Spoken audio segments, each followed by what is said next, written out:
श्री गणेशाय नमः। ओम श्री सरस्वत्यै नमः। ओम श्री गुरुभ्यो नमः। ओम समस्तजनकल्याणे निरतं करुणामयं नमामि चिन्मयं देवं सद्गुरुं ब्रह्मविद्वरं सद्गुरुं ब्रह्मविद्वरम्।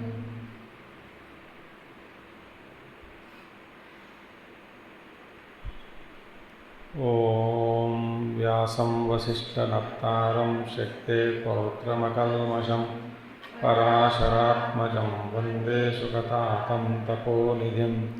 व्यासाय विष्णुरूपाय व्यासरूपाय विष्णवे नमो वै ब्रह्मनिधये वासिष्ठाय नमो नमः।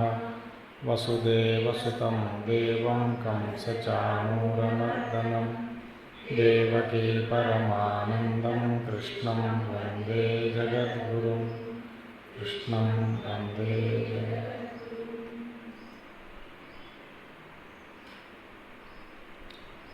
आवाज़ ठीक नहीं, ट्रेवल बड़ा, बास कम कर दो, मोटा मोटा आ रहा है।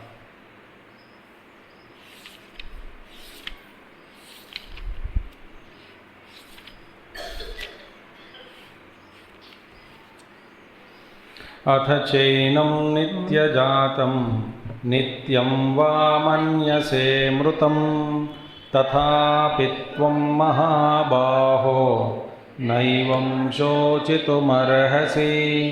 जातस्य हि ध्रुवो मृत्युः ध्रुवं जन्म मृतस्य च तस्मादपरिहार्येऽर्थे न त्वं शोचितुमर्हसि। अव्यक्तादीनि भूतानि व्यक्तमध्यानि भारत अव्यक्तनिधनान्येव तत्र का परिदेवना। आश्चर्यवत् पश्यति कश्चिदेनं रिपीट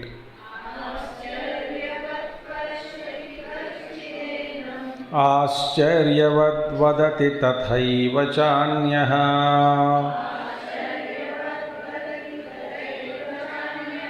आश्चर्यवच्चैनमन्यः शृणोति।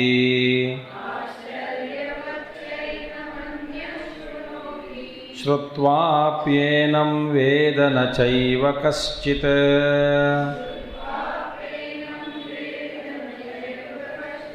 आश्चर्यवत् पश्यति कश्चिदेनम् आश्चर्यवत् वदति तथैव चान्यः।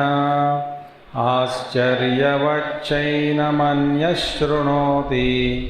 श्रुत्वाप्येनं वेद न चैव कश्चित्।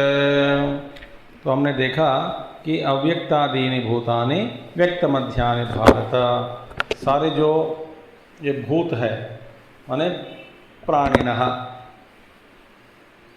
पहले अव्यक्त में रहते हैं, बाद में बीच में व्यक्त मध्यानि, मध्य में मध्यकाल में कभी व्यक्त होगा, फिर बाद में अव्यक्त में चले जाते हैं।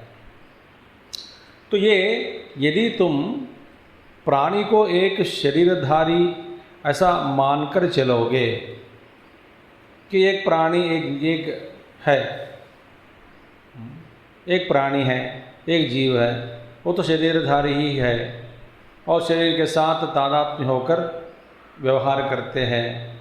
शरीर के साथ इसका जन्म होता है और शरीर के अंत में उसका वो आत्मा भी नाश हो जाता है। इसी सिद्धांत को पकड़ोगे तो भी नहीं चलेगा, ये हम पहले ही देख चुके हैं। अब तुम ये मानोगे कि ये सारे पंचमहाभौतिक कार्य कारण संघातः, एक शरीर क्या है, पंचमहाभूत से बने हैं। अच्छा, तो शरीर क्या हुआ? कार्य हुआ। स्थूल कारण क्या है इसका? पंचमहाभूत। यदि इस दृष्टि से तुम देखोगे तो भी शोक करना उचित नहीं है, क्योंकि ये सारे जो रूप है इससे पहले कहाँ थे? क्यों अव्यक्त में थे, बीच में व्यक्त हो गया, फिर अंतकाल में फिर अव्यक्त में चले जाते हैं। देखिए, तो ये नियम है, प्रकृति में ये नियम है कि कोई भी शरीरधारी शरीर धारण करने के बाद, माने जन्म लेने के बाद किसी भी तरह से, किसी प्रकार से किसी का भी शरीर रहना असंभव नहीं रहेगा। शरीर का नाश होना ही है, इसका नियम है, क्योंकि इसका जन्म हुआ, इसका आदि है, पहले अव्यक्त में थे। तो मरण माने चेंज, बदलना। तो एक स्थिति से दूसरी स्थिति पर जब चले जाते हैं, उस स्थिति को बदलना ही हम कहते हैं मृत्यु। तो इस तरह से भी तुम देखोगे अर्जुन, शोक करना उचित नहीं है। और आचार्य जी कहते हैं, दुर्विज्ञेयः अयम प्रकृत आत्मा किम त्वाम एव एकमपालभे साधारणे भ्रांति निमित्ते। आचार्य जी कहते हैं, अयम प्रकृत आत्मा दुर्विज्ञेयः, जिस आत्मा के बारे में अभी चर्चा हम कर रहे हैं, आत्मा के बारे में हम प्रस्ताव कर रहे हैं, जिस आत्मा के बारे में हम सोच रहे हैं, जिस आत्मा के बारे में हम मंथन कर रहे हैं, प्रयास कर रहे हैं जानने के लिए कि इसका स्वरूप क्या है, तत्व क्या है, ये शरीर के साथ जन्म लेता या शरीर से अलग होकर भी व्यवहार करता, ये आत्मा क्या है। सो यह आत्मा, अब जिस आत्मा के बारे में हम प्रकरण में जिस आत्मा के बारे में हम चर्चा कर रहे हैं, उस आत्म तत्व को जानना अत्यंत कठिन है, दुर्विज्ञेय। न जाने कितने जन्म हमको लेना पड़ेगा, यह आसान नहीं है। दुर्विज्ञेय अयम प्रकृत आत्मा। इसीलिए ये अर्जुन, किम त्वाम एव एकमुपालभे साधारणे भ्रांति निमित्ते। अभी जो है देखिए, अच्छा, दुर्विज्ञेय किस लिए? भ्रांति के कारण। क्योंकि भ्रांति क्या है? अविद्या भ्रांति। भ्रांति माने जो है, उसको छोड़कर जो नहीं है, उस तत्व को, उस भाव को, उस रूप को, उस गुण को अपनाना, उसको कहते हैं भ्रांति। भ्रांत में पड़ गए क्या? क्यों? सच्चाई तुम्हारे सामने दिखाई नहीं दे रहे तुमको। सच क्या है, झूठ क्या है, तुम्हें ये अभी पता नहीं लग सकता है तुमको, क्योंकि तुम अभी मोह में पड़ गए हो। इसका विवेक को बैठा, तो भ्रांति में पड़ गया। भ्रांति क्या है? वास्तव में मेरा स्वरूप क्या है और मैं अपने आप को क्या समझकर बैठा हूं, यही है भ्रांति। क्योंकि वास्तव में हमारे जो तत्व है, हमारा स्वरूप है, वो हम नहीं जानते। हम ये है ऐसा करके वास्तव दृष्टि से, आत्मा के रूप से हम अपने आप को पहचान नहीं सका। और जो नहीं है वही हम समझते कि हम वही है। शरीर है, मैं हूँ, मैं ही शरीर हूँ, मैं ही मन हूँ, मैं ही बुद्धि हूँ। तो इसी को कहते हैं भ्रांति। जो ये भ्रांति है, अविद्या जनित जो भ्रांति है, ये भ्रांति साधारणे माने सभी के लिए लागू है। सभी जीव इस भ्रांति में पड़ गए, इस भ्रांति के वश में जी रहे हैं, सभी प्राणी। ये तो कॉमन है, साधारण माने ये तो कॉमन है, सबके लिए लागू है, सभी इसमें फंसे हैं। ऐसा नहीं कि कुछ लोग ही भ्रांति में पड़ गए, ऐसा नहीं, सभी लोग, साधारण भ्रांति है ये। देखिए, साधारण भ्रांति। देखिए कि वेदांत में तो कहानी आता है कि 10 लोग नदी पार किया, जानते हैं कि नहीं कहानी। फिर बाद में गिनने लगे तो सब अपने आप को भूल गया, भूल कर बाकी 9 लोगों को गिना। फिर बोला 10वां जो आदमी है वो तो खो गया, नदी में बह गए, मर गया। फिर दूसरा जो साधु महात्मा आके गिना तो 10 के 10 वहीं थे। माने ये जो अपने आप को भूलकर बाकी दुनिया को गणना करना, ये सब 10 में देखेंगे नहीं, सभी में हम ये भ्रांति को देखा। ये भ्रांति फिर क्या हो गया, ये अज्ञान सर्वसाधारण, क्योंकि ये 10 में भी है। 10 लोगों में 10 लोग थे, 10 लोगों में ही 10 लोगों में भी माने सभी में भी यही भ्रांति है। तो इसीलिए सब लोग अपने आप को गिनना भूल गए। इसी तरह भगवान आचार्य जी कहते हैं कि श्री कृष्ण जी के मुख के द्वारा, माने अपने व्याख्यान में भगवान कहते हैं साधारणे भ्रांति निमित्ते, माने साधारण भ्रांति ही जिसका कारण है। किसका कारण है? किसका कारण है? कारण है सर्वसाधारण भ्रांति ही कारण है। किसका कारण? इसी के कारण से ही आत्मा दुर्विज्ञेय है। अच्छा, दुर्विज्ञेयत्व आत्मा का क्या कारण है? भ्रांति। वो भ्रांति का स्वरूप क्या है? साधारण भ्रांति। सब भ्रांति में पड़ गए। अच्छा, इसीलिए किम त्वाम एव एकम उपालभे, अब तुमको अकेले चुनकर क्यों निंदा मैं करूं? देखिए भगवान श्री कृष्ण कह रहे हैं अर्जुन से कि मैं तुमको अकेला ही उपालभ है। उपालभ माने उपालंब, माने निंदा करना, डांटना। क्या फायदा? सबको होता है। हम व्यवहार में भी कुछ चीज ऐसे बात करते हैं, ये सबको होता है, तो उसमें क्या डरना है? सबको होता है।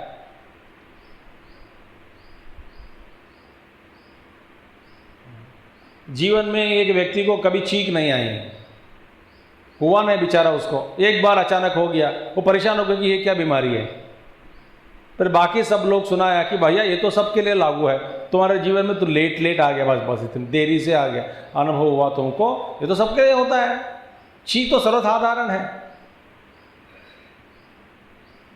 तो साधारण बुखार है तो सबको होता है, सिर दर्द है सबको होता है, इसमें क्या परेशान है? ऐसे हम बोलते हैं कि ना एक दूसरे से। इसी तरह साधारण भ्रांति निमित्त को, माने साधारण ये भ्रांति जो है सर्वसाधारण है, सबके लिए है अर्जुन। तो फिर काश करके तुमको निंदा क्यों करूं मैं? क्योंकि आत्मा का स्वरूप दुर्विज्ञेय है, तेरे ही लिए नहीं, सबके लिए दुर्विज्ञेय है। और भ्रांति सबको अपने वश में डालकर रखा है, भ्रांति रखी है भ्रांति, तो सबको सभी उसी के वश में पड़ गए हैं। तो किम त्वाम, क्यों तुमको अकेला ही मैं उपालंब दूं? माने का कारण क्या है? मैं अभी उपालंब, तुमको डांटना, तुमको ऐसा इस तरह का व्यवहार करना, तुम्हारे प्रति तुमको डांटना, ये बेकार है, मैं ऐसा नहीं करूंगा, क्योंकि ये दुर्विज्ञेय सबके लिए ही है। कथम दुर्विज्ञेय अयम आत्मा इति। अब प्रश्न पूछा जाए कि किस तरह से यह आत्मा जो है दुर्विज्ञेय है, कैसे दुर्विज्ञेय है? दुर्विज्ञेय माने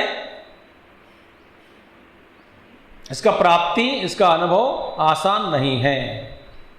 ज्ञेय माने तो दुर्विज्ञेय माने इसको जानना आसान नहीं है, बहुत कठिन है, क्योंकि सूक्ष्मात सूक्ष्मतरम, ये अत्यंत सूक्ष्म से भी सूक्ष्म वस्तु है, इसको जानना मुश्किल है माने कठिन है। तो कथम दुर्विज्ञेय अयम आत्मा, किस तरह से यह आत्मा जो है दुर्विज्ञेय है?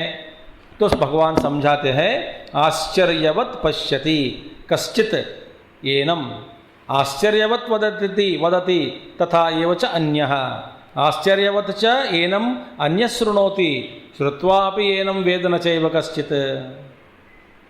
तो भगवान कहते हैं आश्चर्यवत। आश्चर्य का मतलब क्या है?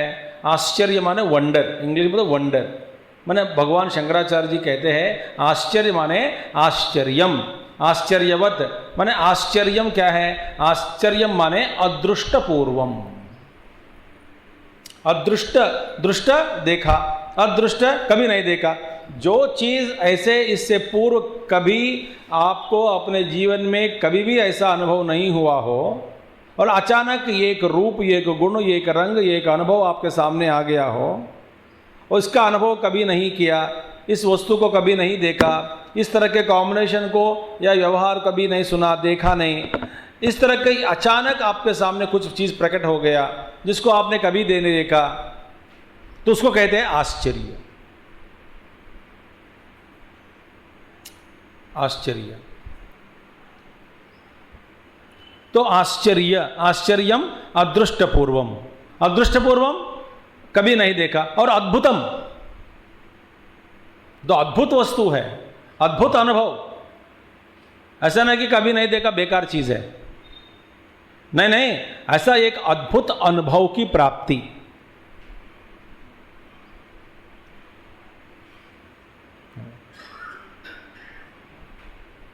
ऐसा अद्भुत अनुभव की प्राप्ति कभी नहीं हुआ हो,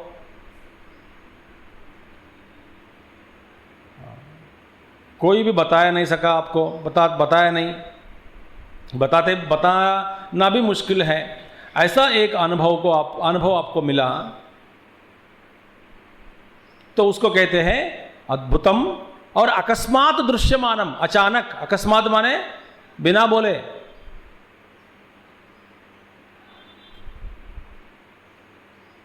बिना, थोड़ा आवाज हटाए, बहुत ही गर्दन दर्द हो रहा है, बिना बोले, अकस्मात, कुछ चिट्ठी नहीं भेजी कि मैं आ रहा हूं आपके पास, कोई इशारा नहीं है, अचानक आपको हुआ अनुभव। अकस्मात दृश्यमानम तेन तुल्यम, जैसी एक चीज हो, एक ऐसा कल्पना करो, तुल्यमान माने कल्पना करो इस तरह से कि अचानक एक अद्भुत अनुभव, कभी आप नहीं देखा, कभी नहीं सुना, अचानक आपके सामने आ गया हो और आप देख करके आप आश्चर्यचकित हो जाते हैं। इसी तरह आत्म तत्व भी आश्चर्य ही है,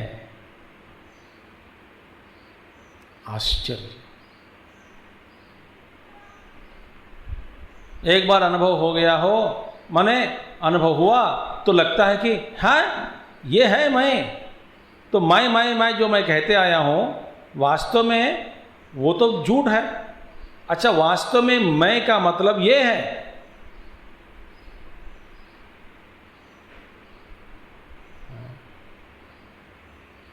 ऐसा अद्भुत नहीं है। बहुत सारे कहानी आप जानते हैं, वो जंगल में किसी को पाला, राजा का पुत्र थे, राजा के पुत्र, और वो जंगल में खोया, फिर किसी ने पाला, फिर उसको अचानक पता लगा कि तू राजा का बेटा है, तो आश्चर्य हुआ, मैं इस देश का राजा हूं। देखिए अद्भुत, कभी कल्पना तक नहीं किया कि मैं राजा का ही पुत्र हूँ, राजा के पुत्र हूँ और एक दिन राजा बनने वाला हूँ, कभी कल्पना नहीं किया। कोई एक ऐसे व्यक्ति है, कभी कल्पना नहीं किया, उसको राष्ट्रपति बना दिया, देश की राष्ट्रपति, कल्पना नहीं किया, तो आश्चर्य की बात है। इसी तरह तेन तुल्यम माने इस तरह, तेन तुल्यम आश्चर्यवद आश्चर्यम इव एनम आत्मानं पश्यति कश्चित्। कोई ऐसा है, इस आत्मा को आश्चर्य के रूप में स्वीकार करते हैं, माने आश्चर्य है, उसको ऐसा अनुभव होता है कि कोई कहते हैं कि ये आत्मा आश्चर्य है, आश्चर्य।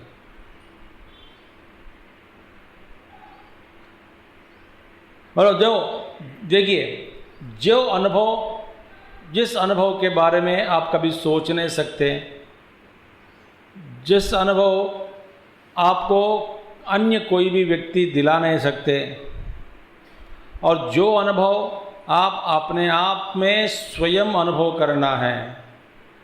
ऐसे अनुभव कभी आप जानते नहीं, इससे पहले कभी हुआ नहीं, और अचानक हो गया तो फिर आश्चर्य ही आश्चर्य है। एनम आत्मानम पश्यति कश्चित्, ऐसा कोई व्यक्ति कोई है, इस आत्मा को आश्चर्य कहते हैं, आश्चर्य। तो आश्चर्यमय होकर देखते हैं आत्मा के प्रति। और आश्चर्यवत येनम वदति, और कोई भी ऐसा कोई व्यक्ति अन्य व्यक्ति है वो कहते हैं कि ये तो आश्चर्य की बात है,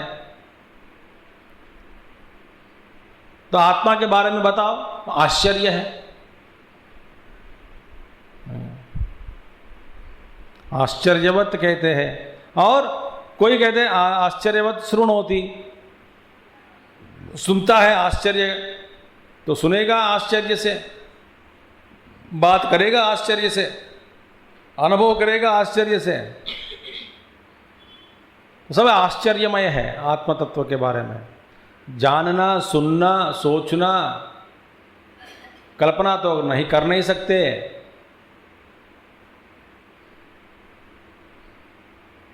आश्चर्य आश्चर्य आश्चर्य। तो श्रुत्वा दृष्ट्वा उक्त्वा अपि एनम वेद न च एव कश्चित्, और कोई एक व्यक्ति है दृष्ट्वा माने देखकर भी, उक्त्वा बोलकर भी, और श्रुत्वा माने सुनकर भी, दृष्ट्वा उक्त्वा देखकर भी, बोलकर भी, एनम न च एव कश्चित् न वेद। और ऐसा कोई व्यक्ति है सुनकर भी, देखकर भी, कुछ भी करे, कोई साधना करे, उसको ये आत्मा के बारे में बिल्कुल पता नहीं लगता। जैसे हम सब है, वो क्या है, हम तो सुनते आ रहे हैं, इसका मतलब ये नहीं कि सुनना बंद करना, बोलना बंद करना। पर हम आश्चर्यचकित होकर सुनते हैं कभी कभी, आश्चर्य की बात है। जब आत्मा के बारे में हम सुनते हैं, पढ़ते हैं उपनिषद में, गीता में, इत्यादि शास्त्रों में, तो सुनकर भी, देखकर भी, कहकर भी नहीं जानता आत्मा को। वेद न च एव कश्चित्, कोई ऐसा व्यक्ति है सब करते हुए भी कुछ नहीं जानता। देखिए अथवा, और देखिए दूसरा अर्थ भगवान श्री शंकराचार्य जी समझा रहे हैं।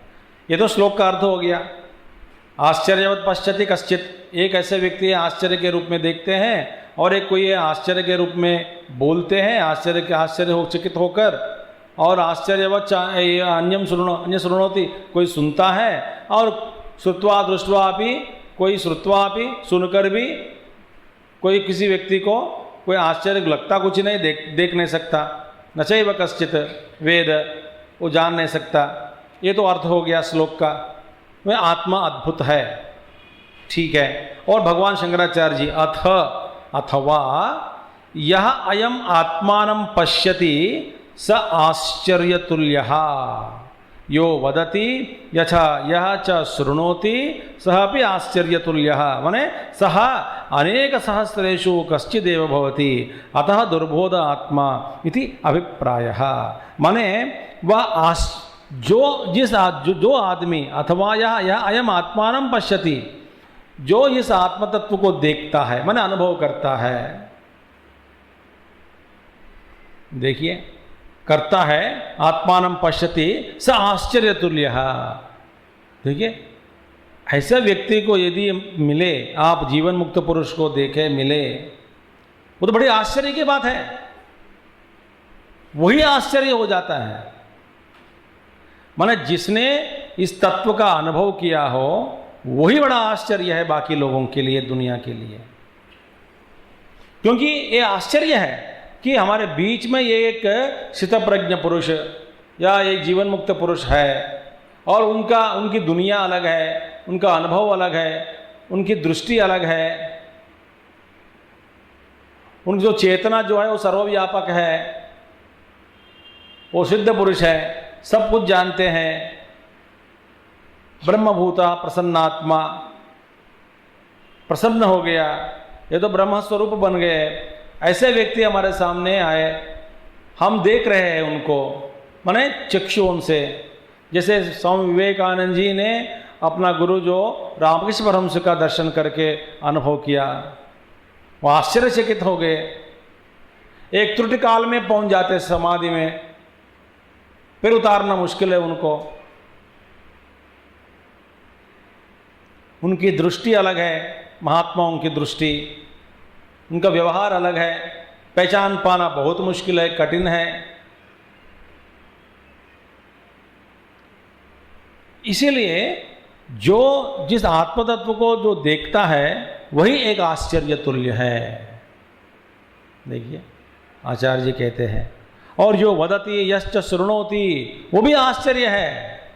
जो कहता है आत्मतत्व के बारे में सरल रूप से, जैसे हमारे गुरुदेव, बड़े बड़े आचार्य महात्मा लोग, अनुभव हुआ उनको, इसलिए कहते हैं ना, जो श्रोत्रिय और ब्रह्मनिष्ठ पुरुष, ब्रह्म अनुभव हुआ और शास्त्र ज्ञान भी है, तो शास्त्र ज्ञान के द्वारा, शास्त्र परिभाषा के द्वारा ही अपना अनुभव को दूसरों को दिलाने में प्रयास कर रहे हैं। ऐसे महान भाव आचार्यों को हम झुककर बार बार नमस्कार करना है। और जिस तरह से वे लोग हमारा उपनिषद को, भगवत गीता का व्याख्यान करते सुनाते हैं, वो भी बड़ी आश्चर्य की बात है। विश्लेषण करके समझाते हैं, निगूढ़ अर्थों को फिर बाहर खींचकर हमारे सामने रख देते हैं कि यही है इसका अर्थ। ऐसे आचार्यों को देखना, ऐसे आचार्यों से सुनना भी बड़े आश्चर्य है कि नहीं? आश्चर्य तुल्यो यो वदति यश्च शृणोति।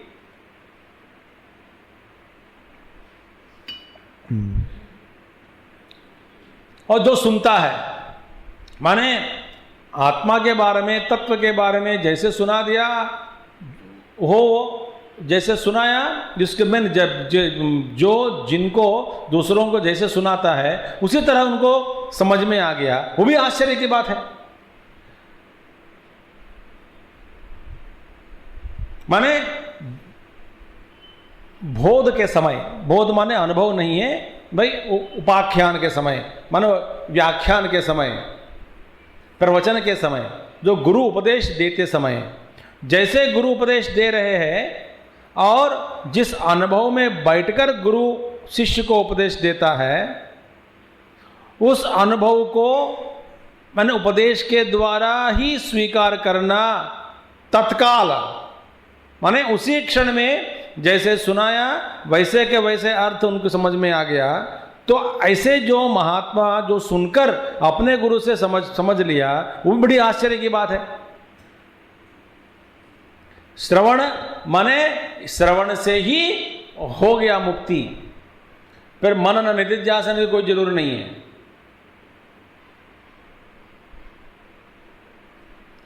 ऐसे शुद्ध अंतःकरण वाले ऐसे श्रोताओं को देखकर भी हमें बड़े आश्चर्य होता है कि नहीं? जैसे कि निसर्गदत्त महाराज एक ही सत्संग अपने जीवन में गया अपने गुरु के पास। उस सत्संग मैंने गुरु बनाया, बता दिया कि तत्त्वमसि और अहम ब्रह्मास्मि का उपदेश दिया। मैंने वो प्रवचन में कह दे कि अहम ब्रह्मास्मि, मैं ही ब्रह्म हूं। बस एक ही सत्संग जीवन में, गुरु से मिला एक ही बार, वापस आ गया। लगातार हम ब्रह्मास्मि को स्वीकार कर कर बैठे। हमने, हमारे गुरु ने बताया हाँ हम ब्रह्मास्मि, मैं ही ब्रह्म हूं, बस वही ब्रह्म हूं। ऐसे श्रोता भी है इस दुनिया में। तो आश्चर्य की बात है। सह अनेक सहस्रेषु कश्चिदेव भवति। ऐसे जो व्यक्ति महात्मा लोग मनुष्याणाम सहस्रेषु कश्चिद जतति सिद्धये और सिद्धे तथाम सिद्धानाम कश्चिन माम वित्त तत्वतः। जो तत्वतः तत्व रूप में जो जान लिया, ऐसे जो महात्मा लोग हैं बहुत कम हैं। आचार्य जी कहते हैं अनेक सहस्रेषु कश्चिदेव भवति। कभी कभी कोई ना कोई ऐसे व्यक्ति निकलता है कि आप डायमंड में देखोगे, डायमंड पीस, कभी कभी ऐसे एक डायमंड निकलता है, कभी कभी निकलता है, तो कटिंग में फिर निकालने में हम ये ऐसा डायमंड, फिर जैसे कोहिनूर डायमंड, नहीं तो अरे विशिष्ट डायमंड, वो फिर दोबारा कोहिनूर में ना सकते डायमंड, कभी कभी निकलता है प्रोडक्ट। इसी तरह कभी कभी ये महात्मा लोग प्रकट हो जाता है। कश्चिदेव भवति, जैसे आदि शंकराचार्य जी हैं, कभी कभी सहस्त्र, अनेक सहस्त्र, लाखों करोड़ों लोगों में से एक महात्मा जी निकलता है, एक ऐसा मनुष्य निकलता है तो जीवन मुक्त हो जाता है। अतः दुर्बोध आत्मा इति अभिप्रायः, इसीलिए भैया आत्मा दुर्बोध है, बड़ा कठिन है समझना, अनुभव करना अत्यंत कठिन है।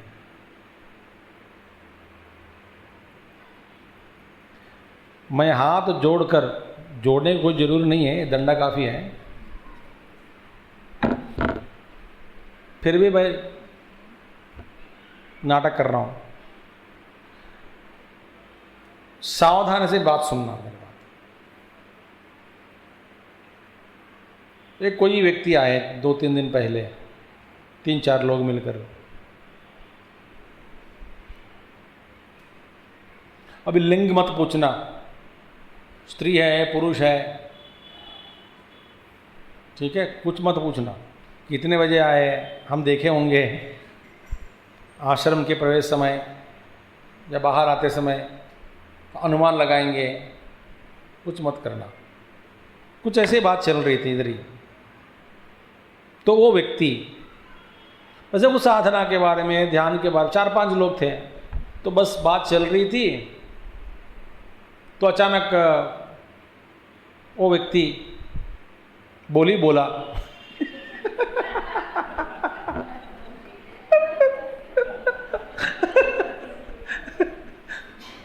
आपका दोनों कान खोलकर सुन रहे हैं अभी।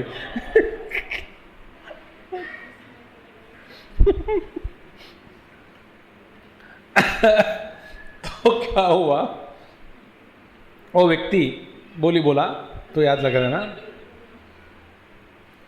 तो are we not in meditation now, वो अपने आप को धोखा देने वाली बात है। हम तो 24 घंटे ध्यान में ही हैं, तो भाड़ में जाओ, सोचा मैंने, जाओ भाड़ में जाओ, यहाँ का भाड़ नहीं, केदारनाथ भाड़ जो है ना, उसमें चले जाओ, मुक्ति मिलेगी। ये अपने आप को धोखा देने वाली बात है, क्योंकि 4-5 उपनिषद सुन लिया, मैं हमेशा मेडिटेशन में ही हूं, और सब बात मुंह खोले तो सारे विकार ही विकार, बकवास है। तो मैंने उनको बोला, मैंने बोला, बोली नहीं, बोला, मैंने बोला कि हे जीव सुनो,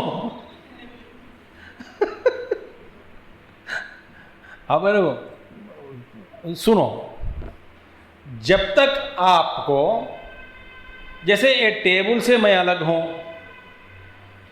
स्पष्ट रूप से आप जान रहे हैं, अनुभव कर रहे हैं कि मैं एक टेबल से मैं अलग हूं, है ना।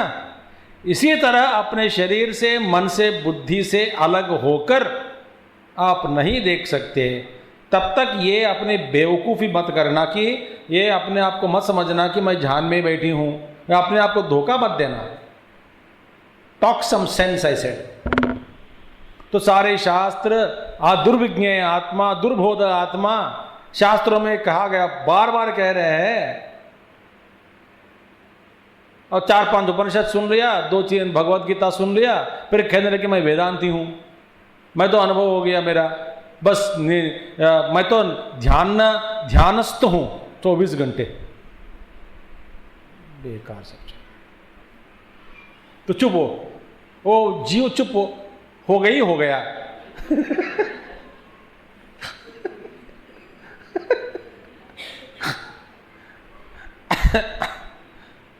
माय गॉड, ये गलत है। तो अपने आप को धोखा मत देना, मैं ब्रह्म हूँ, सब कुछ खा सकता हूँ, सब कुछ पी सकता हूँ।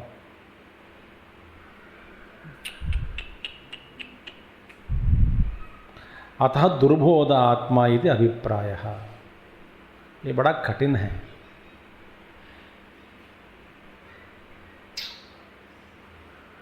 समझ आ गई बात? आप कभी अपने आप को अपने शरीर से अलग करके देखा, अपने मन से अलग करके देखा? I am witnessing. अरे भैया, साक्षित्व अलग है, साक्षी भाव अलग है।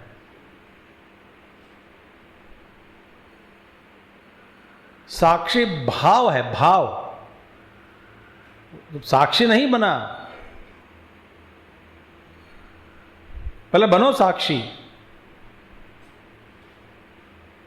साक्षी भाव में है, माने हम कल्पना कर रहे कि मैं देख रहा हूं, पर बाद में भूल गए, साक्षी भाव भी भाड़ में गया।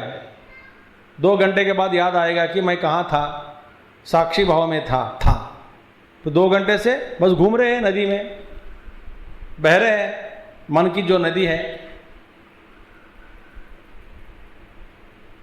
चलो बताओ कि कितने क्षण, 1 मिनट के लिए आप साक्षी भाव में रह सकते हैं? भाव में।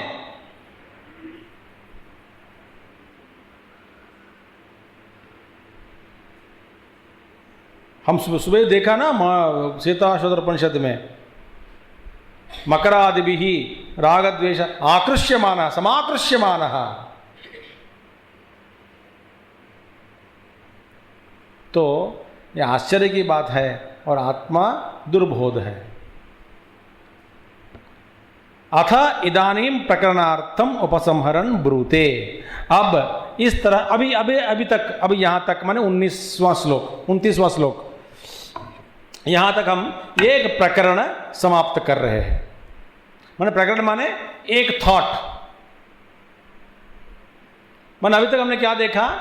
आत्मा नित्य है तो शोक मत करो। यदि आत्मा अनित्य जानता है तो भी शोक मत करो, ये तो न्याय, ये तो प्रकृति का धर्म है। प्रकृति का धर्म क्या है? तो जन्म मृत्यु, ये सब धर्म है, तो रो मत। तो ये अनित्य है, सारे जो आत्मा को अनित्य मान लिया, तो अनित्य है तो क्यों रोना? आत्मा सत्य है तो क्यों रोना? अनित्य है तो अनिवार्य है तो क्यों रोना?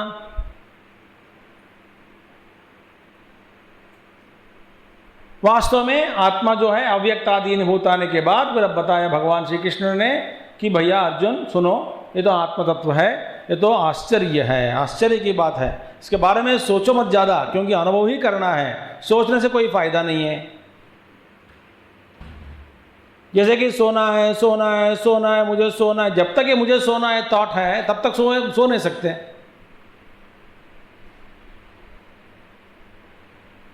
तो ये प्रकरणार्थम उपसंहरन, तो उपसंहार करते हुए भगवान श्री कृष्ण कहते हैं इस विषय का, प्रकरण के विषय अभी तक जो बताया, भगवान कहते हैं देहि नित्यमवध्योयम देहे सर्वस्य भारत तस्मात् सर्वाणि भूतानि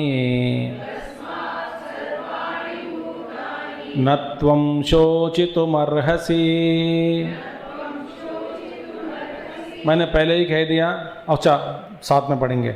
देहि नित्यमवध्योयम देहे सर्वस्य तस्मात् सर्वाणि भूतानि। मैंने पता नहीं, याद नहीं मुझे कब बताया आपको, ये सब अंडरलाइन करो। नैवं शोचितुमर्हसि।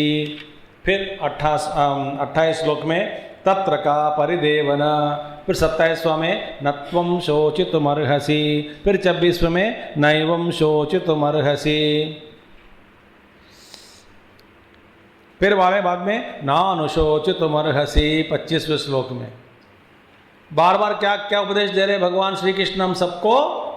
शोक मत करो, शोक मत करो, शोक मत करो। शोक मत करो, शो के लिए भी शोक मत करो,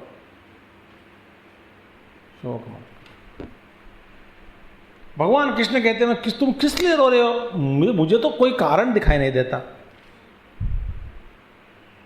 चलो कारण का विश्लेषण करेंगे, करते करते बता दिया कि किसी भी दृष्टि से आप शोक को, अपना शोक को जस्टिफाई करना, समर्थन देना, ये गलत है। तो भगवान कृष्ण कहते हैं, आप देखिए दूसरी दृष्टिकोण से भी समझा रहे हैं। देही माने शरीरी, माने अंदर जो बैठा, नित्यम सर्वदा सर्वावस्थासु अवध्यः। अवध्य माने वध नहीं कर सकते, इसका वध करना असंभव। किसका वध? देही को। देखिए, देह का स्वभाव नष्ट होना, उसको कोई रोक नहीं सकता। देही जो है अंदर, आत्मा जीव, वो उसका स्वभाव क्या है? अमरत्व। उसको कोई नहीं मार सकता, उसको वध नहीं कर सकते। बाप रे, हम क्या करते हैं? हम सोचते हैं कि जो वध्य है, माने जो शरीर, ये सारे जो दुनिया, ये तो वो एक दिन तो जाएगा ही जाएगा। हम उसको शाश्वत बनाने के लिए प्रयास करते हैं।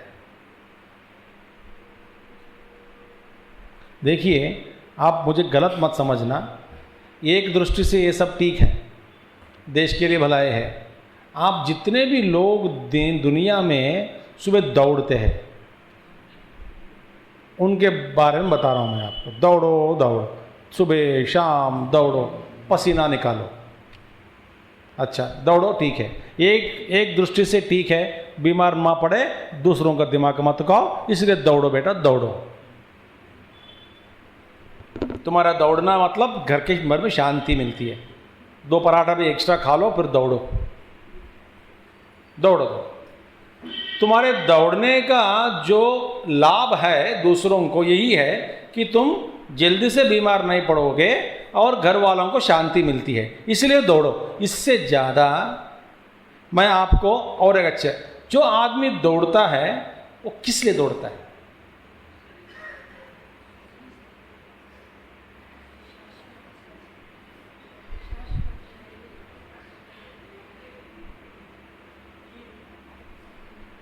कोई दौड़ता है कि अमरत्व की प्राप्ति के लिए।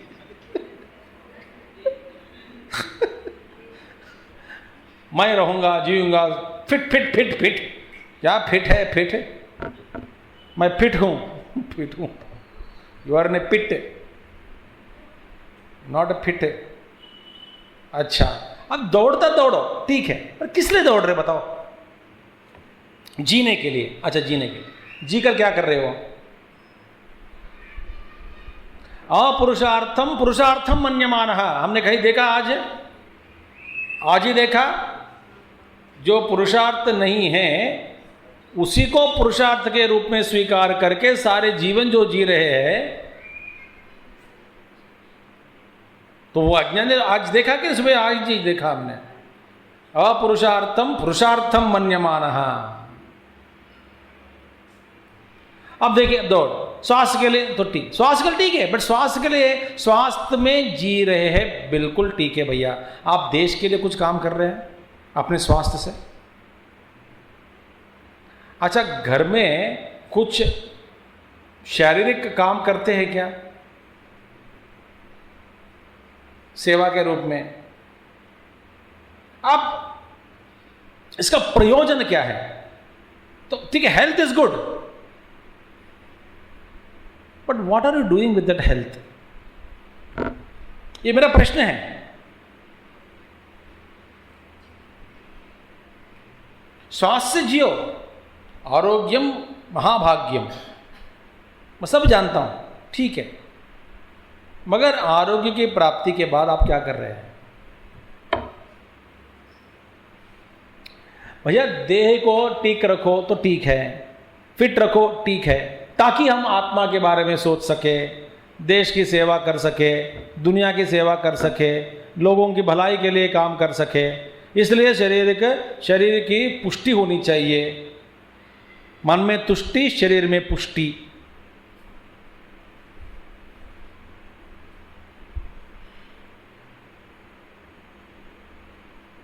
अभी ना मन में तुष्टि है, शरीर में पुष्टि है।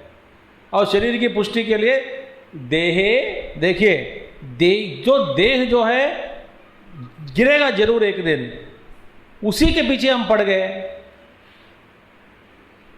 स्वास्थ्य से जीना है, बीमार से नहीं मरना है, या ये करना है वो करना है, दौड़ो, एक्सरसाइज करो ताकि 2 पराठा जाके ज़्यादा खा सके, पनीर खा सके, घी खा सके।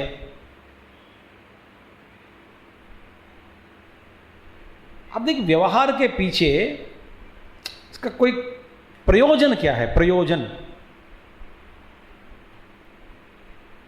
पहला प्रयोजन स्वास्थ्य है तो ठीक है, मैंने पहला प्रयोजन बता तो दिया।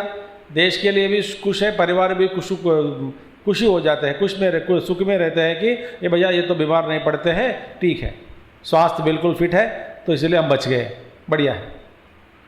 इससे भी ज़्यादा नित्यम सर्वदा सर्व अवस्थासु अवध्यः, जो शरीर जो है, आत्मा जो है, इसका वध करना कभी नहीं हो सकता, क्योंकि निरअवयवत्वात्, इसका अवयव ही नहीं है।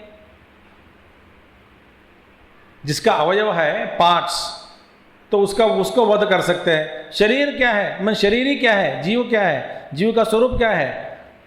आकाश से भी सूक्ष्म, जो आकाश से भी अत्यंत सूक्ष्म है, उसको आप कैसे मार सकते हैं? नित्यत्वात् च, और ये एटर्नल, नित्य, आत्मा नित्य है। नित्य माने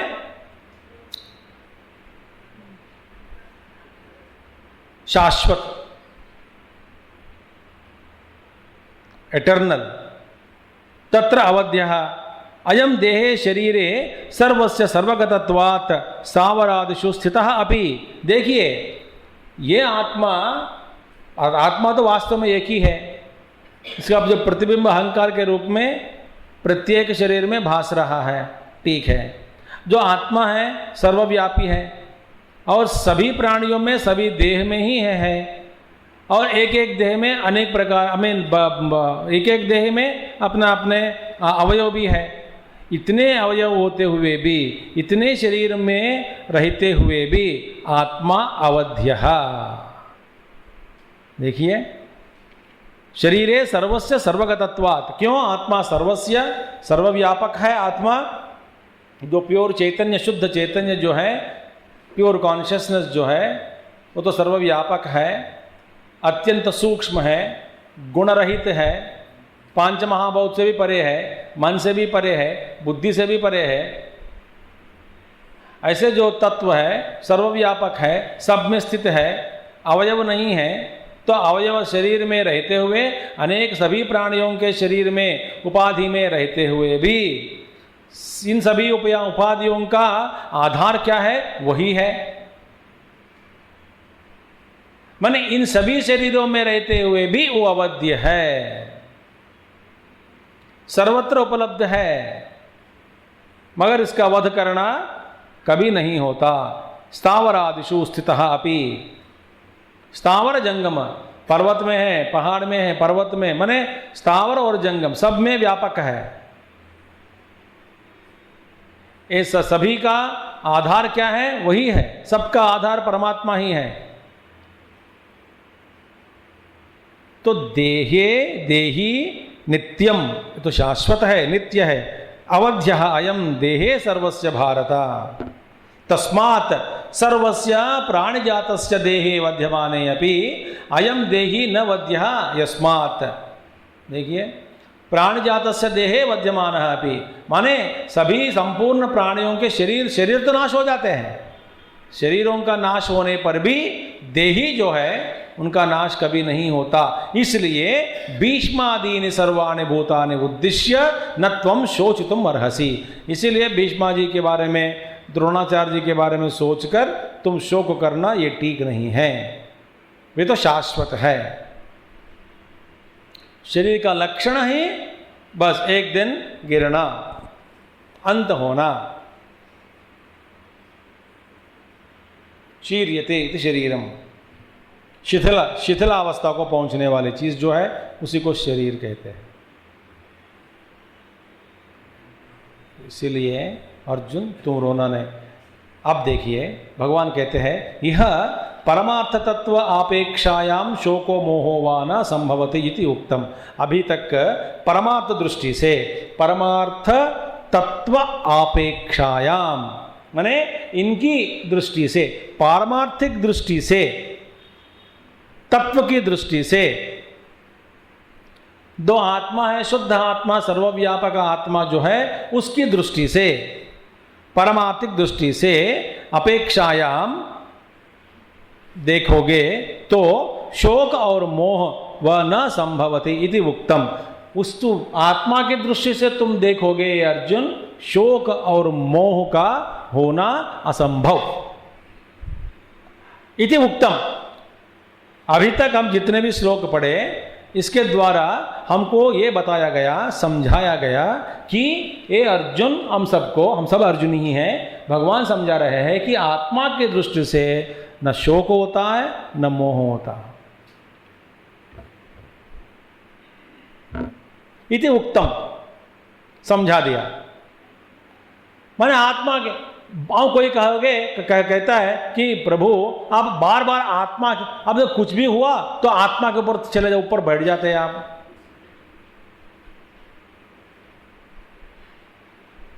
भूख लग रही है, तुम आत्मा हो, शरीर से परे है, इसलिए भूख नहीं लगती, ऊपर बैठ जाते हो बार बार।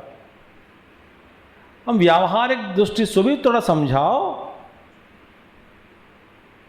तो भगवान कहते हैं न केवलम परमार्थ तत्व अपेक्षायाम एव, ये बात शोक और मोह को त्यागना केवल पारमार्थिक दृष्टि से ही नहीं, परंतु किंतु देखिए धर्म की दृष्टि से भी तुम शोक और मोह करने का योग्य नहीं है। ये शोक मोह करना, शोक करना ये उचित नहीं है। किसकी दृष्टि से? धर्म की दृष्टि से। ब्यूटीफुल। न तो सभी लोग कहते हैं कि ये वेदांती लोगों को काम धंधा नहीं है, बार बार आत्मा आत्मा कहते हैं। न जो बोलता है वो भी नहीं जाना, जो सुनता है वो भी नहीं जाना, दोनों बेवकूफ़ हैं। वो अपने आप भ्रम में बढ़कर बोलते हैं कि ये वेदांती लोग सुनाते रहते हैं, सुनते रहते हैं, दोनों बेवकूफ़ लोग हैं। तो ये तो इम्प्रैक्टिकल है। बार बार तत्व की दृष्टि, तत्व दृष्टि करके सताते हैं।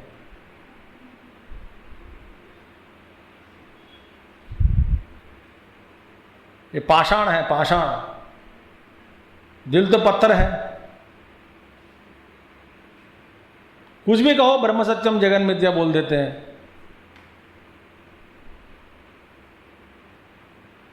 कुछ भी कहो आप अपने आप को स्वयं जानो।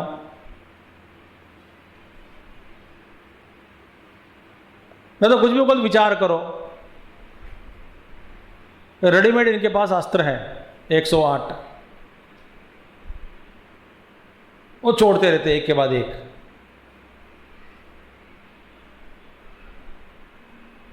और कोई कहता है कि मैं रोगी हूं, मुझे आशीर्वाद दे दीजिए।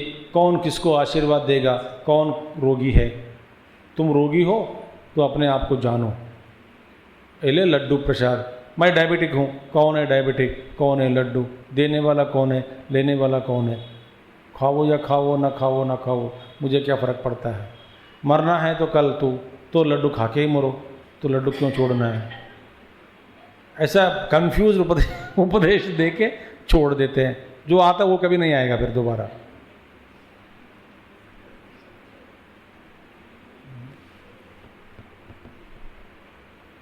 आप कैसे हैं?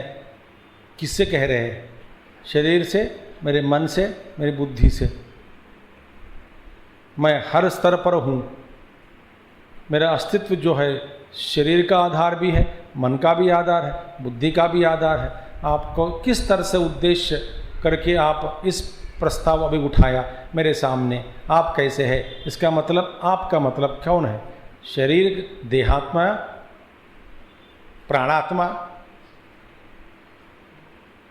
तो पूछता है ना, वो पागल है करके चला जाएगा बाहर।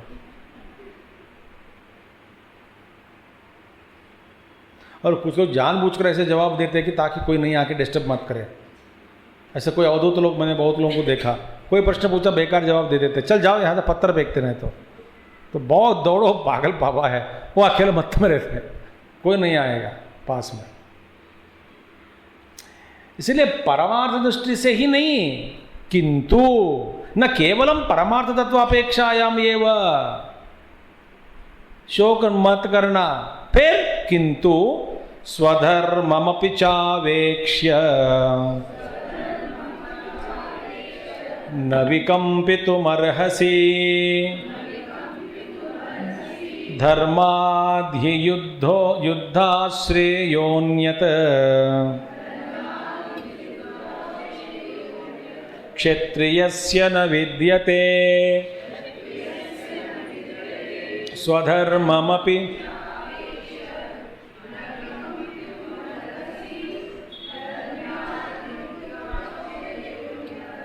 क्षत्रियस्य न विद्यते। स्वधर्म की दृष्टि से भी देखोगे तो भी शोक नहीं करना। अच्छी बात है, बस ये हमारे लिए लागू है।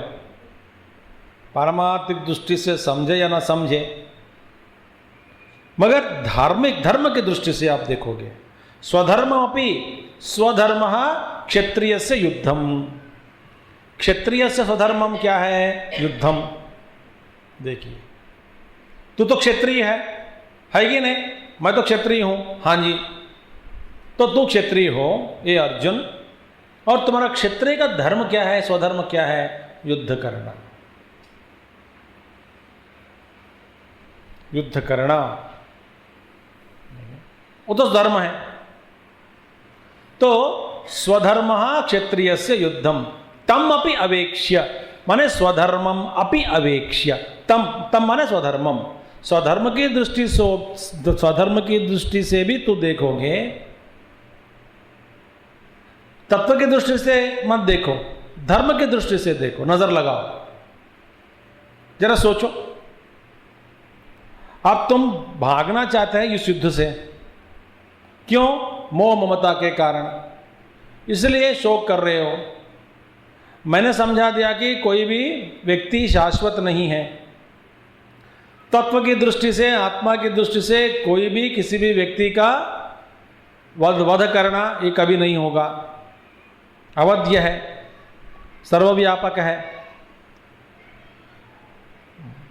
और वास्तव में उनको शारीरिक दृष्टि से माने एक रूप, ये रूप है ऐसा मान लिया तो भी गलत है, क्योंकि इससे पहले वो अव्यक्त में थे,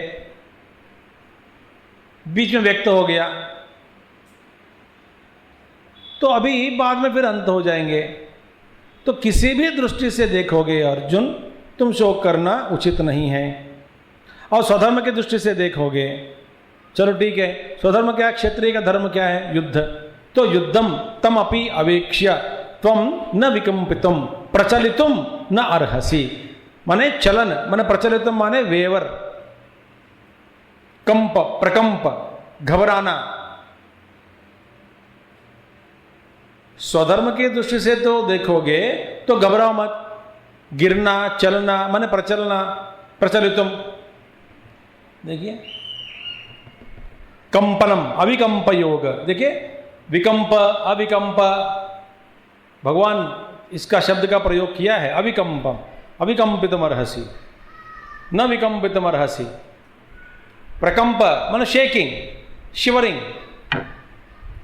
ये भी कंप, भूकंप। कंपनम, हम बार बार कांपते हैं, बार बार, सुबह से लेकर के शाम तक 10 बार कांपते हैं। चिपकली को देखा, कांपते कि नहीं? आप बताओ ना। कॉकरोच को देखा, कांपते कि नहीं? चूहा को देखा, कांपते कि नहीं? देखो, 18 से 24 के बाद में स्वामी को देखा, कांपते कि नहीं? अब बाप रे क्या पूछेगा प्रश्न, अभी कांपते।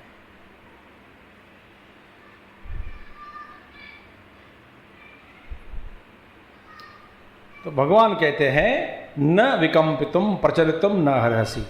क्यों भैया? इसीलिए कि स्वाभाविकात धर्मात।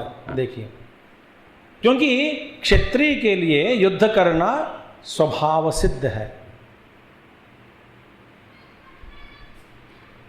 जो स्वभाव है माने वासना, वासना के अनुसार व्यवहार करना बड़ा आसान है सबको। वासना है, अब जैसे कि आप लगातार कई सालों से सुन रहे हैं, सुनते आ रहे हैं, तो आपको सुनना एक वासना हो गए, तो आप 2 घंटे 3 घंटे बैठकर सुन सकते हैं। और जिस व्यक्ति को कभी नहीं सुना जीवन में किसी को,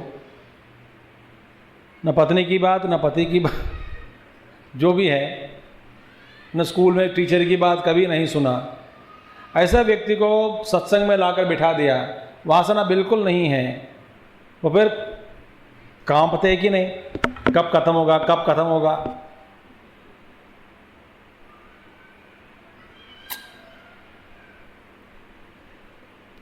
एक सज्जन ने सोचा कि आखिरी 15 मिनट में सत्संग सुनूंगा, सुन के बाहर आ जाएंगे, इसलिए 7:45 बजे एक चिन्मय मिशन के सत्संग हो रही थी, तो उस सत्संग में प्रवेश किया 7:45 बजे।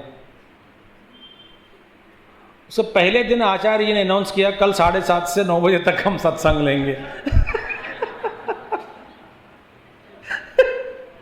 ये बेचारा नहीं सुना, वो सोचा कि 10 मिनट सुनकर प्रसाद लेके जाऊंगा, 7:45 बजे पहुंच गए, 9 बजे चल रहा है, उठ नहीं सकता बीच में।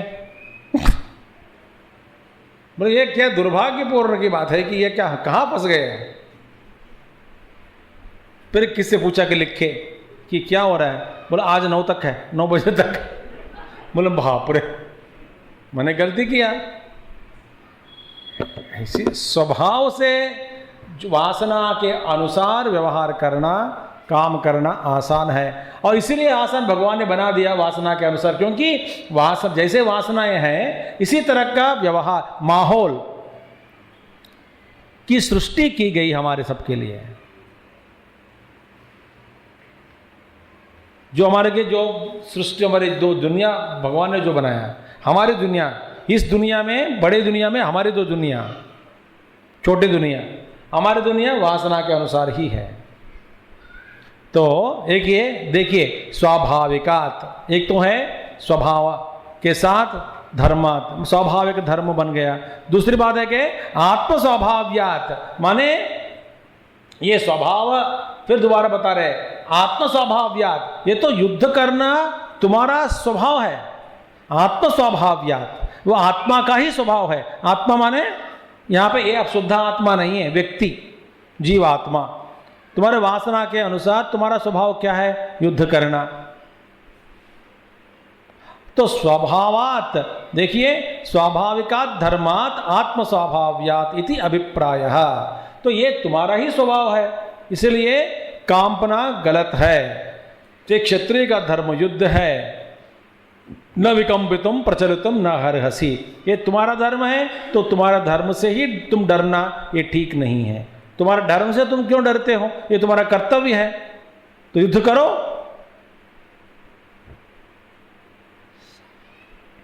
देखिए तच्च युद्धम पृथ्वी जयद्वारेण धर्मार्थम प्रजारक्षणार्थम च इति।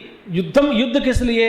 युद्ध किस लिए? पृथ्वी जयद्वारेण, पृथ्वी की जो प्राप्ति के बाद, माने जय, विक्टरी, ये सारे जो पृथ्वी जो है, पृथ्वी विजय द्वारा, विजय द्वारेण धर्मार्थम प्रजारक्षणार्थम, धर्म के लिए, प्रजाओं के रक्षण के लिए, इति धर्माद अनपेतम, इसलिए युद्ध जो है धर्म से विरुद्ध नहीं है। क्योंकि युद्ध के द्वारा क्या किया जा रहा है? प्रजारक्षणार्थम, प्रजाओं के रक्षण, माने उनको पालन पोषण करना, उनकी रक्षा के लिए एक किया जा रहा है युद्ध, इसलिए धर्म युद्ध हो गया। ऐसे युद्ध जो है प्रजाओं के रक्षण के लिए, उनकी भलाई के लिए किया जा रहा है, ऐसा जो युद्ध धर्म से अविरुद्ध है।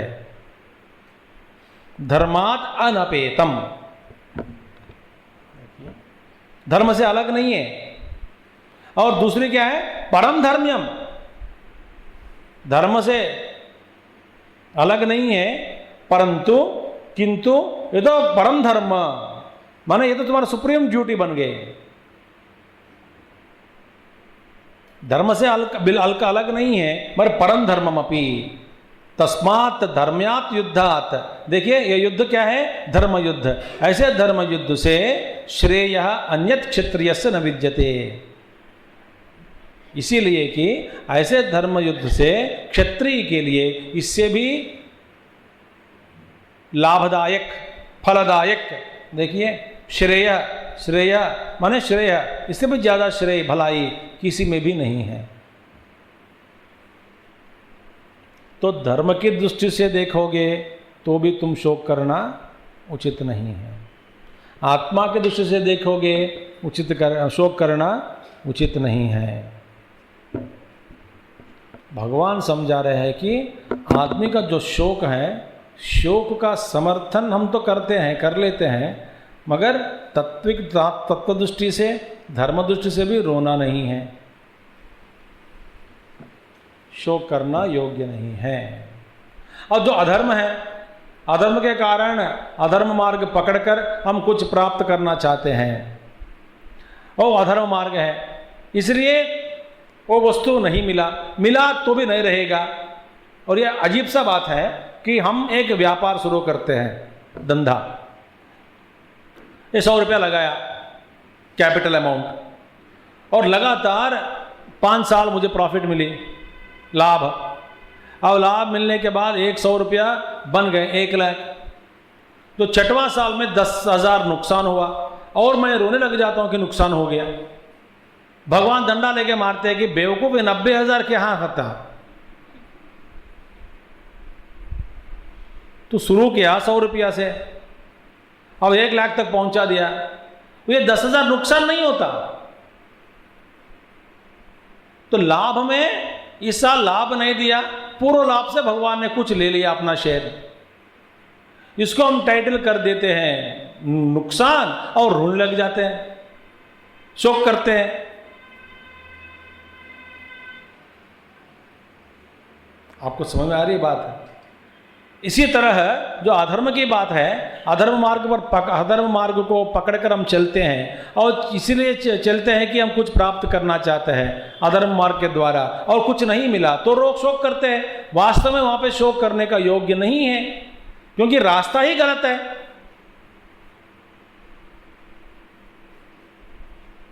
चलो आपके लिए सरल उदाहरण मैं दे सकता हूं आपको। देखिए, जो बीड़ी नहीं पीना या सिगरेट पीना, तंबाकू नहीं लेना और शराब नहीं पीना,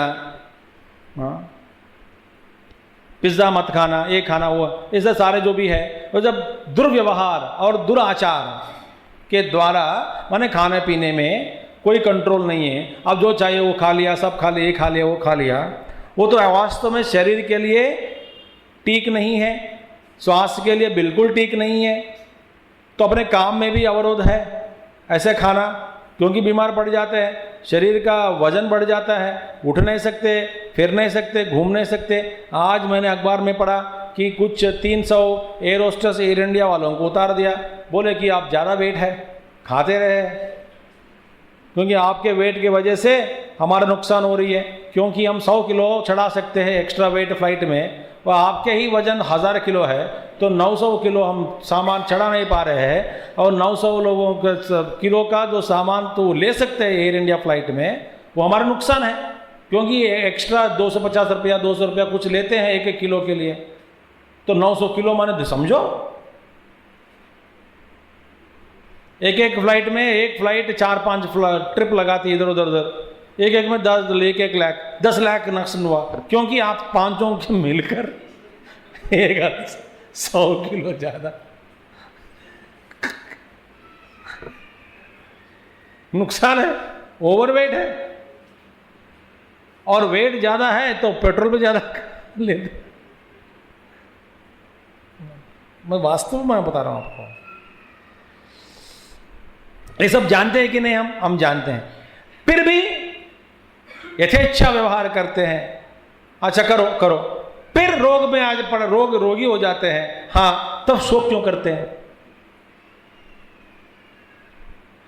क्योंकि मेहनत से जो प्राप्त किया गया, माने रोग साधना करके प्राप्त किए, तो शोक करना योग्य नहीं है। देखिए देखिए, समझ में आ रहा है कि नहीं आपको? तो लौकिक दृष्टि से भी देखोगे तो शोक करना उचित नहीं है, धर्म दृष्टि से भी देखोगे तो शोक करना उचित नहीं है। अब मेहनत किया, ठीक से मेहनत नहीं किया, हम तो प्रयास किया मगर वो अधर्म है इसलिए नहीं मिला, इसलिए मरुया, नो वही भी गलत है। नहीं, धर्म के द्वारा ही प्रयास किया फिर भी नहीं मिला, भगवान बताते हैं आगे मरोगे तो स्वर्ग की प्राप्ति। माने आदमी के जीवन में कभी भी किसी भी हालत में भगवान के अनुसार, इनके उपदेश के अनुसार ये कहते हैं कि भगवान कि ये मनुष्य तुम शोक करना उचित नहीं है, शोक का समर्थन कभी भी मत करो, क्योंकि शोक और मोह जो है वो तो वास्तव में गलत है, उचित नहीं है। ये है मेरा उपदेश, ऐसा कहते हैं भगवान। सो धर्म की दृष्टि से देखोगे तो भी रोना नहीं। कुतः च तद युद्धम कर्तव्यम इति उच्यते। अरे भैया किस लिए ये युद्ध कर्तव्य बन गया? ओए भगवान आप घुमा रहे बात को। मैं सोच लिया कि भिक्षा मांगकर जीऊं, मेरे विचार है जंगल में जाओ भीख मांगो और जियो।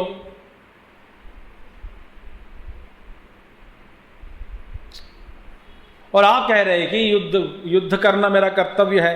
कुतः च तद युद्धम कर्तव्यम इति।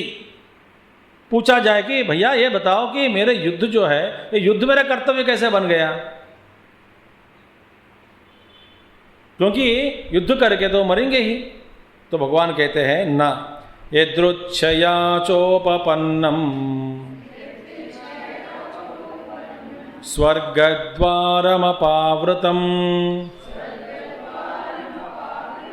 सुखिन क्षत्रियाः पार्थ लभन्ते युद्धमीदृशम् यदृच्छया चोपपन्नं स्वर्गद्वारमपावृतं सुखिन क्षत्रियाः पार्थ लभन्ते युद्धमीदृशम्।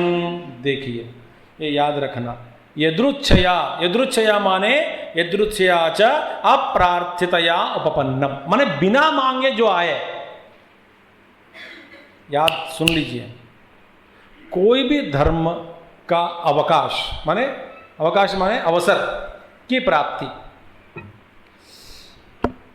धर्म कार्य में कुछ धर्म की अवसर की प्राप्ति माने कुछ मौका मिला जीवन में आपको,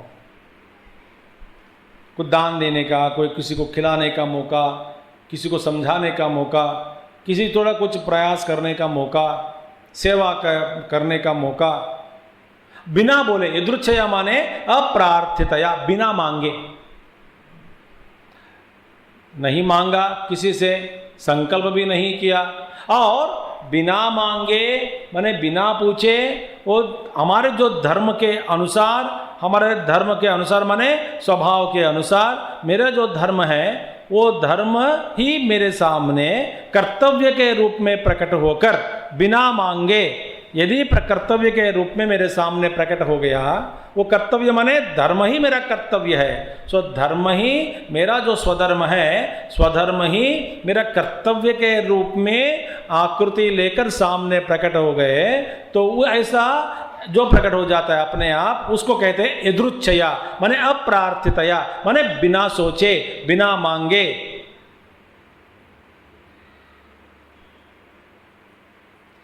मेरे धर्म के अनुसार, मेरा ही धर्म, उसी के अनुसार कर्तव्य के रूप में एक कुछ सामने प्रकट हो गए। जैसे कि मैं बैठा हूं और किसी ने फ़ोन किया, स्वामी जी आज खाली है, खाली है, बस हमारे घर में एक कार्यक्रम लगाया, कुछ लोग आ रहे हैं, बर्थडे पार्टी, आप फ्री है, थोड़ा उपदेश देंगे, थोड़ा कुछ प्रवचन देंगे क्या, सत्संग करेंगे शाम को अपना घर में। ये तो अप्रार्थितया उपपन्नम, बिना मांगे कोई आके पूछा। क्या पूछा? प्रवचन के लिए, सत्संग के लिए। सत्संग करना मेरा जो भगवान ने, हमारे गुरुदेव ने जो मुझे समझाया, उसकी दूसरों को बांट कर देना मेरा कर्तव्य है कि नहीं? तो मेरे धर्म के अनुसार है ही कि नहीं? मैं उस दिन फ्री हूं, तो फिर मैं क्या करना है? तो ठीक है, शाम को आऊंगा, ये मेरा कर्तव्य है। और किसी ने पूछा कि स्वामी जी मेरे घर में स्पिरिट पार्टी है शाम को, लिक्विड स्पिरिट पार्टी, आप भी, आपके लिए हमने इंपोर्टेड एक मग लेके आया है, उसमें आपको डाल के आप पिलाएंगे, चलो हमारे घर में आ जाओ, कोई नहीं देखेगा, खूब पियो। तो धर्म से विरुद्ध है, इसलिए मैं उनको इनकार कर देता हूं।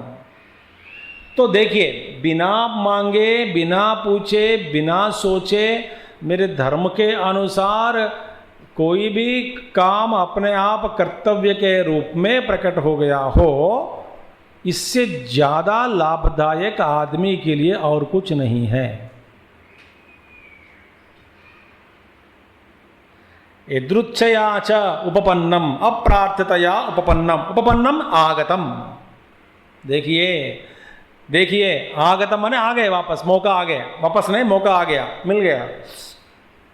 क्षत्रिय के लिए बिना पूछे धर्म युद्ध करने का जो अवसर प्राप्त हुआ ए अर्जुन तुमको, ऐसा जो अवसर स्वर्ग के द्वारों को खोल देते हैं।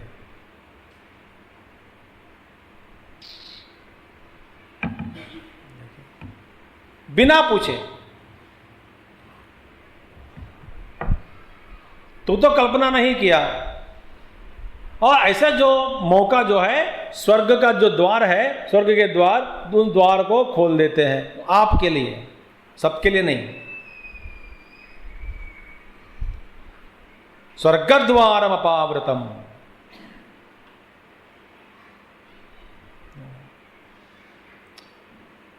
आपको आनंद मिलेगा। और बिना बोले कोई साधु आ गए घर पे, जो आपको जानते हैं, उनको जानते हैं, बिना पूछे आ गए हैं, तो बड़ी खुशी की बात है। तो आपका एक अवसर मिला उनको स्वागत करने का, खिलाने का, पिलाने का। दलिया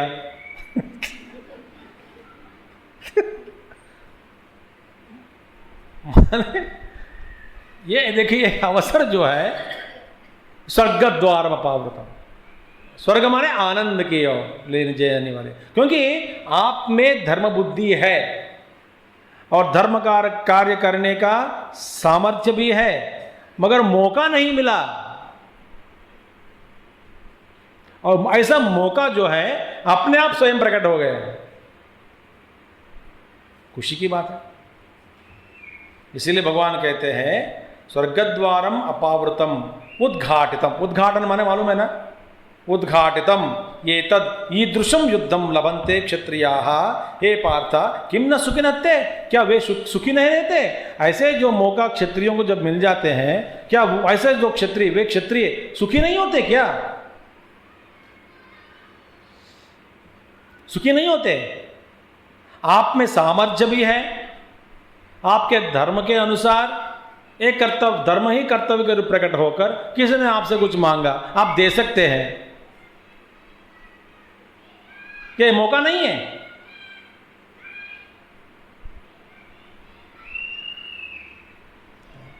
तो क्षत्रिय के लिए बड़ा मौका है भैया।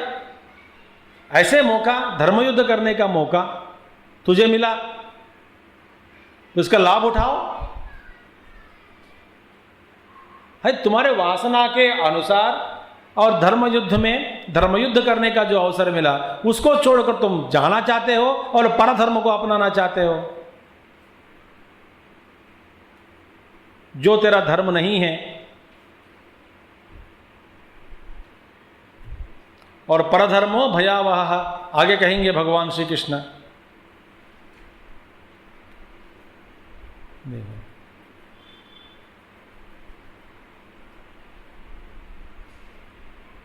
देखिए, इसीलिए एवं कर्तव्यता प्राप्तमपि, मैं एवं कर्तव्यता प्राप्तमपि, भैया ऐसे ऐसे कर्तव्य को प्राप्त माने मिला, प्राप्त होने पर भी माने मिलने के बाद भी बावजूद,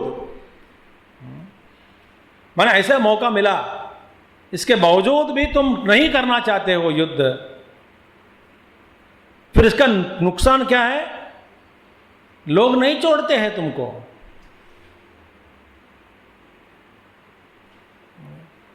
बिना प्रबल कारण माने कोई कारण होना चाहिए, और बिना कारण मैं ऐसे ही सारा यज्ञ, इस महीने का यज्ञ कैंसिल कर दिया समझो, तो आप काम छोड़ बैठेंगे। बस स्वामी जी को बत्ती लग गई, कौन सी बत्ती? बस तमोगुण की बत्ती लग गई होगी, बिना कारण यज्ञ कैंसिल कर दिया। और जब मैं एक हफ्ता बोलता हूं, आप लोग, कुछ लोग आते हैं, कुछ लोग नहीं आते, कुछ लोग कुछ दिन नहीं आते हैं, मैं आपसे ये नहीं कह सकता हूं कि बत्ती लग गई तमोगुण की। मैं तो वीक हूं आपके सामने। आप बोलते हैं हम आए ना आए हमारा स्वेच्छा है, आपको बोलना ये अपना कर्तव्य है आपका। हमारा कर्तव्य क्या है? स्वतंत्रता। आपका कर्तव्य क्या है? आपका कर्तव्य क्या है? देखिए, मजेदार बात है। हमारे पुरुषोत्तमानंद जी हमेशा कहते थे, तो उनको समाधि हो गई, कहते थे कि देखो, जब आप सत्संग के आते समय अपनी घड़ी को देखकर अंदर प्रवेश करते क्या? नहीं, 8 बजते ही सब लोग देखते हैं। जब देखना है तो अंदर कितने समय आए हैं, 15 मिनट आधा घंटा लेट आते हैं और लेट आके दिखा देते हैं 8 बज गए करके। देखिए 8 बज गए।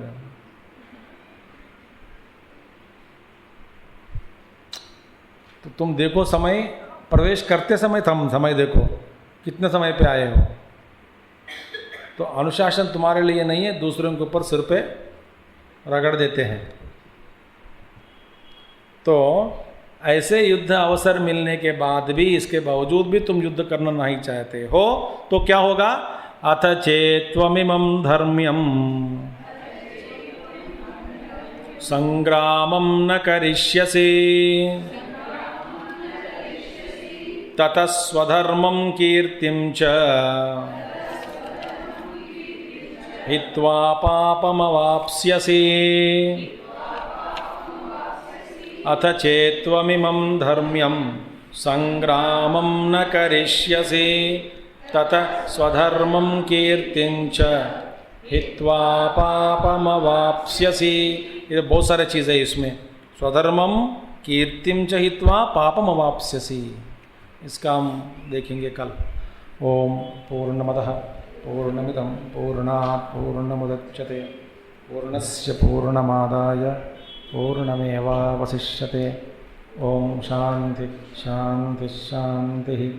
हरि ओम श्री गुरुभ्यो नमः। हरि ओम सद्गुरुनाथ महाराज की।